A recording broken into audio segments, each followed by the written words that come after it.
साथियों नमस्कार।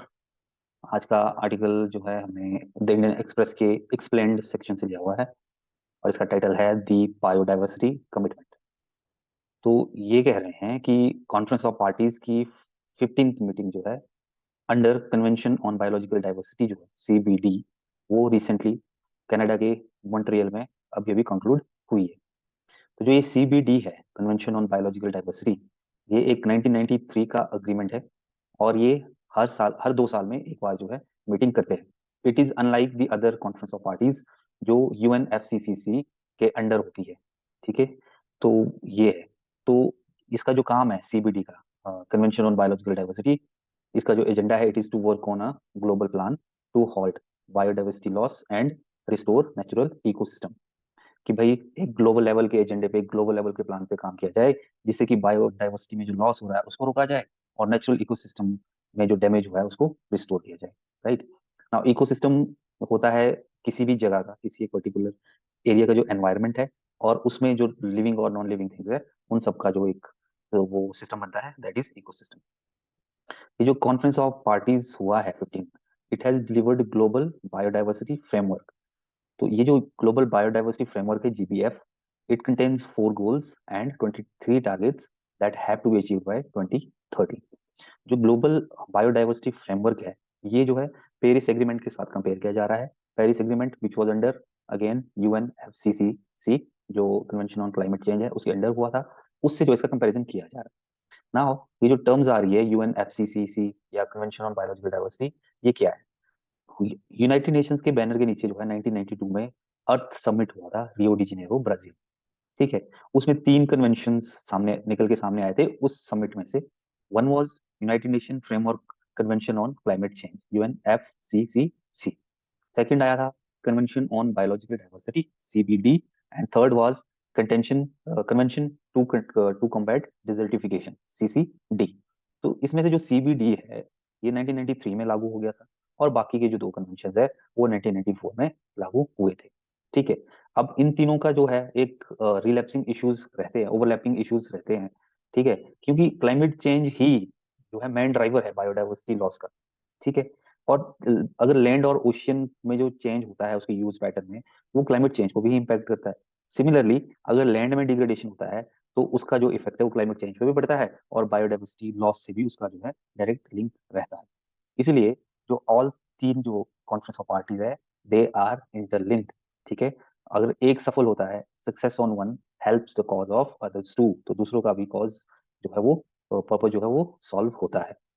तो कन्वेंशन ऑन बायोलॉजिकल डाइवर्सिटी जो है एक इस तरफ ध्यान देता है कि सस्टेनेबल यूज हो नेचुरल रिसोर्सेज का, और उन रिसोर्सेज को यूज करने से जो बेनिफिट्स होते हैं, that has to be equitably shared among the different stake holders.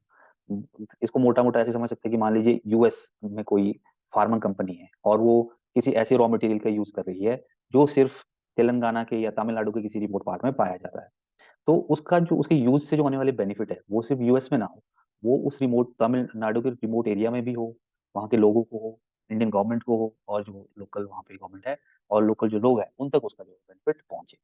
तो CBD के अंदर जो वेल नोन 2 एग्रीमेंट्स हुए हैं इससे पहले, कार्टाजीना 2003 में हुआ था, और इसका पर्पस था, इट यूज इसका जो मकसद था, it was to protect biodiversity from genetically modified organisms. ठीक है, जैसे जेनेटिकली मॉडिफाइड जो क्रॉप्स है, ऑर्गेनिजम्स है, it has been found to effect the system, natural system around it. इसलिए जो जेनेटिकली मॉडिफाइड क्रॉप्स है या जैसे ऑर्गेनिजम्स है, इनको एक सेपरेट और सेक्लूडेड एनवायरनमेंट में ही क्रिएट किया जाता है या बनाया जाता है। सेकंड जो इसका इंपॉर्टेंट एग्रीमेंट है वो नागोया में हुआ था 2014 में। It was about commercial utilisation of biological and genetic resources. तो जितने भी around the world biological biological और जेनेटिक रिसोर्सेज है, उसके कमर्शियल यूटिलाइजेशन के लिए रास्ता खोला जाए। अलग अलग कंट्रीज अपने जो लीगल फ्रेमवर्क्स चेंज कर रहे हैं ताकि जो है वर्ल्ड ओवर में जो जेनेटिक रिसोर्सेज है, बायोलॉजिकल रिसोर्सेज है, उसका यूटिलाइजेशन किया जा सके ना। ये जो कार्टेजिना और नागोया है, ये सिटीज के नेम है। Cartagena is in Spain and Nagoya is in Japan. So conference of parties 15 जो है अभी जिसकी बात चल रही है यहाँ पे, ये सेकंड पार्ट था। क्योंकि COP15 एक साथ ऐसे माना, मतलब इसको ऐसे कंसीव किया था कि एक साथ जो है ये चाइना के कुनमिंग एरिया में होगा एक साथ, लेकिन ये आधा हुआ था, फिर COVID-19 की वजह से जो है ये टाल दिया गया था उस टाइम पे। बाद में भी सिचुएशन चाइना में नॉर्मल नहीं हुई कोविड-19 पेंडेमिक की, तो इसलिए इसको जो है इस साल मॉन्ट्रियल कनाडा में किया गया। तो ग्लोबल जो बायोडाइवर्सिटी फ्रेमवर्क रहा है, इसके दो इंपॉर्टेंट पार्ट्स है। One is 30x30 target, 30x30 target. इसका पर्पज ये है कि it is important to protect at least 30% of world's land and ocean and coastal area by 2030। ठीक है। इसका ओवरऑल गोल है नेचुरल इकोसिस्टम को मेंटेन किया जाए, एनहांस किया जाए और सब्सटेंशियली रिस्टोर किया जाए, और with an overall increase in area of natural ecosystem by 2050। ठीक है। और 10 फोल्ड रिडक्शन हो एक्सटिंक्शन रेट में, जो स्पीसीज का एक्सटिंक्शन रेट है उसमें 10 फोल्ड तक का जो है वो रिडक्शन हो।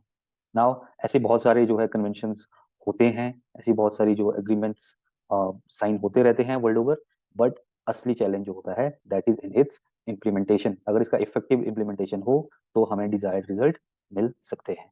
सो this was our article of the day. Keep reading, keep thinking and